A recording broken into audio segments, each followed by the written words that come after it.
The Columbia Public School District has teamed up with the University of Missouri researchers to take green building ideas into the science curriculum. The district built the Eco Schoolhouse on the campus of Grant Elementary. It has solar panels, rain barrels, native plants, good insulation, and eco-friendly materials. Given that buildings are responsible for nearly 40% of global carbon emissions, green buildings are important for addressing climate change. They work synergistically with surrounding ecosystems to promote human and planetary health. They can contribute to a sustainable and just future and are filled with learning content for the science classroom. When our research team started this project, our big question was, why aren't green building ideas integrated more often into science learning? Some might think that green buildings are too complex and technical.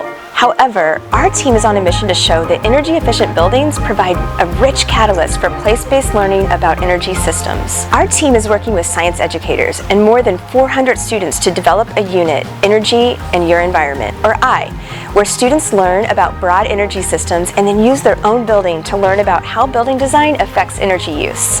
After hands-on lessons about lighting, heating, and cooling, students come together to design their own energy-efficient schoolhouse using an NGSS-aligned engineering design process that promotes collaborative problem solving. So we gave the students a problem. They had to design an energy-efficient school building. They were given a budget.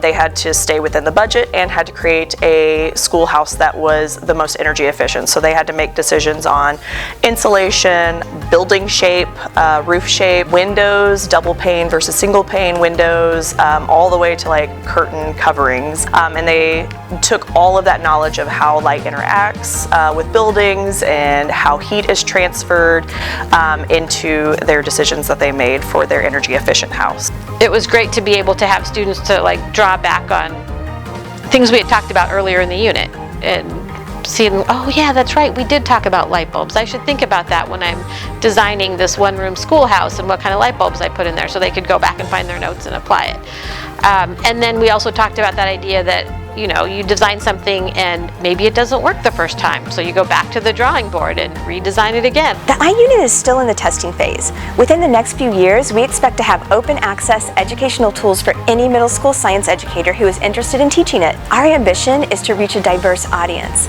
Energy use in buildings affects everyone, whether you are a school administrator or homeowner, and we hope that K-12 units like ours can spark youth interest in being part of the future green workforce.